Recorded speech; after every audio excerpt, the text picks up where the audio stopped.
kebetulan waktu pandemi itu masih syuting, tapi karena memang semua diliburin ya akhirnya nggak lama setelah itu nikah.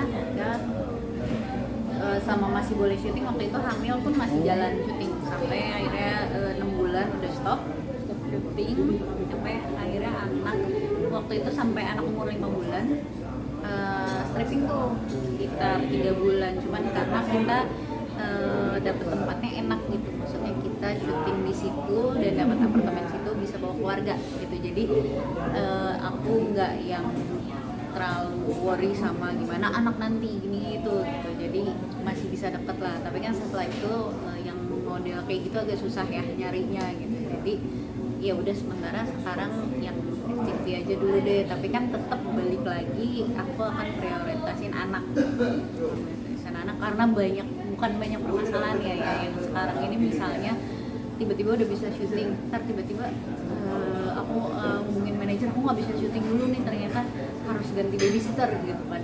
Permasalahannya pasti di situ kan. Kalau misalnya ganti lagi, kita harus dari awal lagi kita ngasih tahu lagi, nge-training lagi gitu-gitu. Terus kalau nggak cocok gimana.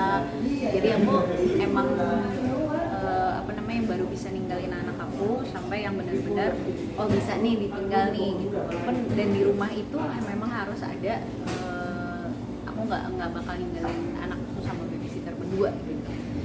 Nah, pasti di rumah ada mami aku, neneknya gitu. Cuman kan karena keterbatasan ya usia terus kesehatan, jadi cuman bisa mantau aja gitu.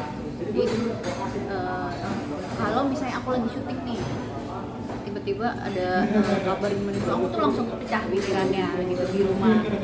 Gimana anak aku masih terlalu kekhawatirannya masih besar banget gitu, belum mempercayakan lagi. Ya memang nggak boleh percaya 100% sih sama orang, cuman belum bisa mempercayakan. Kayak teman-teman aku tuh kayaknya mendengar bisa ya misalnya ninggalin keluar kota, keluar negeri, syuting di mana, sementara kayak aku syuting di mana, iya tapi harus keluar kota berapa hari, aduh ntar dulu deh kayak gitu kan. Kalau kemarin aku syuting bebas mau kemana aja, mau jam berapa aja, tapi kan sekarang lebih terbatas, aku jam 12 harus selesai, aku bisanya di Jakarta aja. Kalau di luar kota mungkin nggak aku bawa anak aku dengan babysitter segala macam gitu kan, agak repot ya di situ. Jadi sekarang sedikit terbatas syutingnya ya, karena memang aku lebih prioritasin anak. Itu pasti suasananya karena lama aku nggak syuting tuh melihat teman-teman di sosial media tuh seru banget ya gitu. Kadang-kadang lagi nggak syuting pun misalnya ada teman-teman syuting deket rumah, aku samperin gitu. Kalau misalnya mungkin cuma sekedar ngobrol seru-seruan gitu kan, sebenarnya yang dikangenin sih itu ya suasananya gitu, asal jangan pulang pagi. Kalau udah pulang pagi aduh. Nah terus untuk peran itu yang ada 2 sih. Protagonis atau apa gitu? Ada 2, itu pertama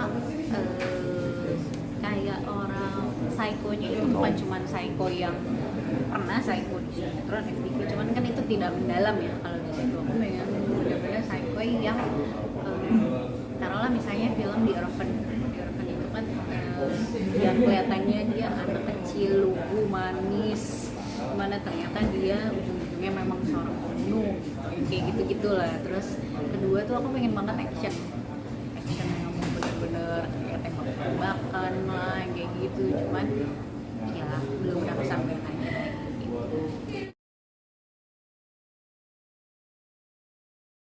Di sela kesibukan tidak syuting ini katanya ada usaha apa sih? Kebetulan banget aku lagi bangun usaha bareng suami sama di Narkeni juga gitu. Jadi ada launch gitu, semi club ada di sini. Itu udah pengerjaannya udah sekitar 80%. Ya mudah-mudahan kita lagi ngejar dalam waktu dekat bisa buka gitu. Ya itulah di bidang hiburan.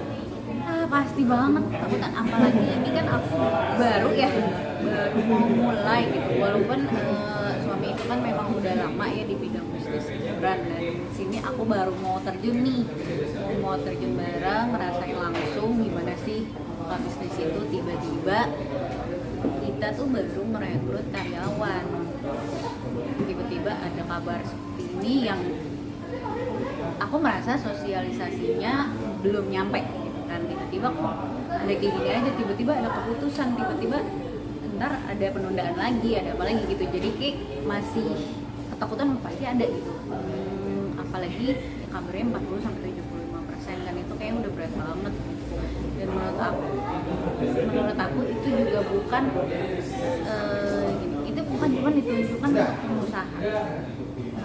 Pengusaha pun yang kayak gimana gitu, pengusaha yang baru mulai atau pengusaha yang udah besar, tapi ya menurut aku semua pengusaha dari kalangan manapun juga akan datang dengan itu.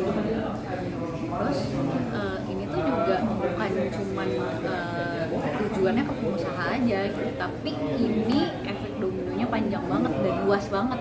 Kita kan juga mempekerjakan karyawan, kita membuka lapangan pekerjaan untuk orang banyak.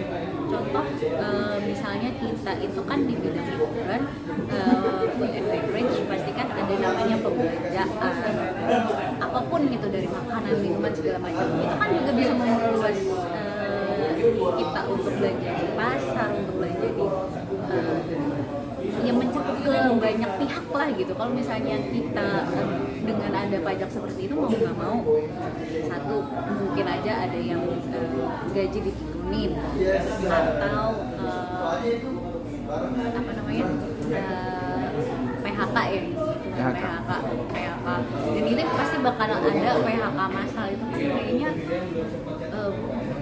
sayang banget dan efeknya sangat-sangat meluas gitu. Jadi sangat disayangkan kalau emang itu benar-benar terjadi. Jadi